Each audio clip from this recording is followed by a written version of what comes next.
श्री कृष्णाय नमः। श्री गोपीजन वल्लभाय नमः। श्रीमदाचार्य चरण कमलेभ्य नमः। श्री गुसाई जी परम दयालवे नमः। श्री गुरुवे नमः। अपने माथे बिराजता सेव्य स्वरूपाय नमः। सर्व वैष्णव ने जय श्री कृष्ण। हवे यात्रा आपणी आगळ बच्छवन तरफ आगळ वधे छे। बच्छवनमां आपणो एक दिवसनो मुक्काम छे। आम केड़ीएथी चालता चालता पहोंच्या छे बच्छवन। आनुं साचुं नाम तो वत्सवन छे, पण अपभ्रंश थता थता धीमे तेनुं बच्छवन थई गयुं।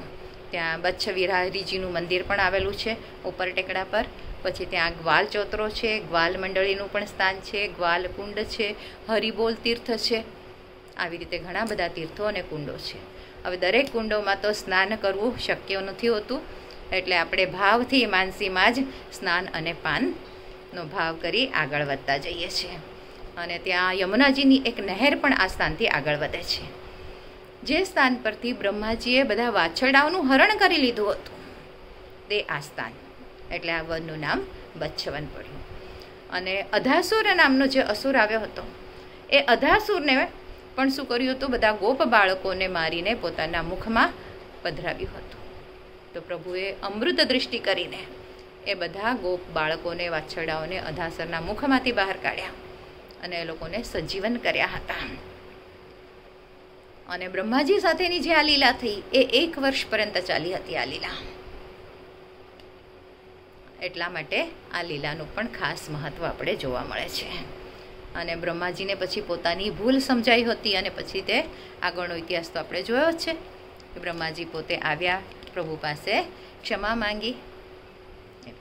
અને આ બચ્છવનમાં જે જોવા જેવા સ્થળો છે, તો વનની બાજુમાં જે ગામ છે એ સેઈ ગામ તરીકે ઓળખવામાં આવે છે।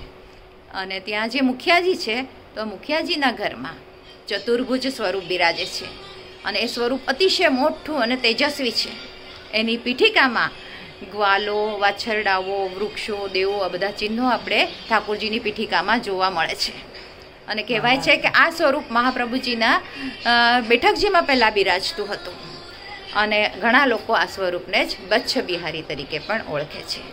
હવે આ બચ્છવનના બેઠકજીનું જે ચરિત્ર છે તો ત્યાં છોકરના વૃક્ષ નીચે મહાપ્રભુજીના અને ગુસાઈજીના બેઠકજી આવેલા છે।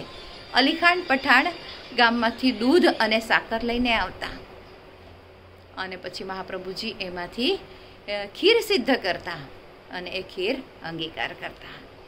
અને ગુસાઈજીએ આ સ્થાન પર બિરાજીને વેણુગીત, જે એટલે વેણુગીત છે એ વેણુગીતનું સુબોધનીજી અંદરનું જે ટિપ્પણી છે એ ટિપ્પણીનું કાર્ય આ સ્થાન પર બેસીને કરેલું હતું।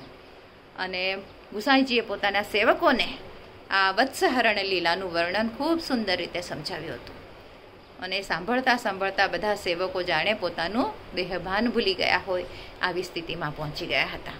અને આ બચ્છવનથી લગભગ 1.5 કિલોમીટર દૂર જ્યારે આપણે જઈએ છીએ તો ત્યાં એક અલૌકિક પીપળાનું વૃક્ષ છે જેને બ્રહ્મવૃક્ષ તરીકે પણ ઓળખવામાં આવે છે।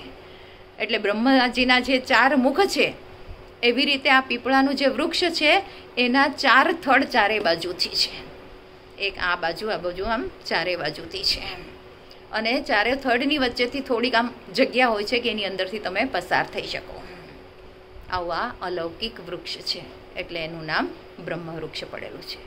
બધા ભાવિકોએ વૃક્ષની પ્રદક્ષિણા કરી અને કોઈક વૈષ્ણવો તો એ વૃક્ષની અંદરથી નીકળવાનો પણ પ્રયત્ન કરતા હતા। અને પછી રાતના અધાસુર લીલા, વત્સહરણ લીલા, આ બધા લીલાનું સુંદર મનોરંજન બધાએ કર્યું। કેમ કે આપણો અહીંયા એક જ દિવસનો મુકામ છે। વહેલી સવારે આપણે ઉઠીને આગળ હવે વૃંદાવન તરફ આગળ પ્રયાણ કરવાનું છે। વૃંદાવનમાં આપણો 30, 31 અને 32 આવી રીતે 3 દિવસનો મુક્કામ રહેવાનો છે। તો એ મુક્કામનું વર્ણન આપણે આવતીકાલે આના પછીના વિડીયોમાં કરીશું। આજ માટે આટલું જ। આજના મારા વચનોને પ્રભુ ચરણોમાં સમર્પિત કરું છું। જે કાંઈ ભૂલ ચૂક થઈ હોય તે માટે ક્ષમા ચાહું છું।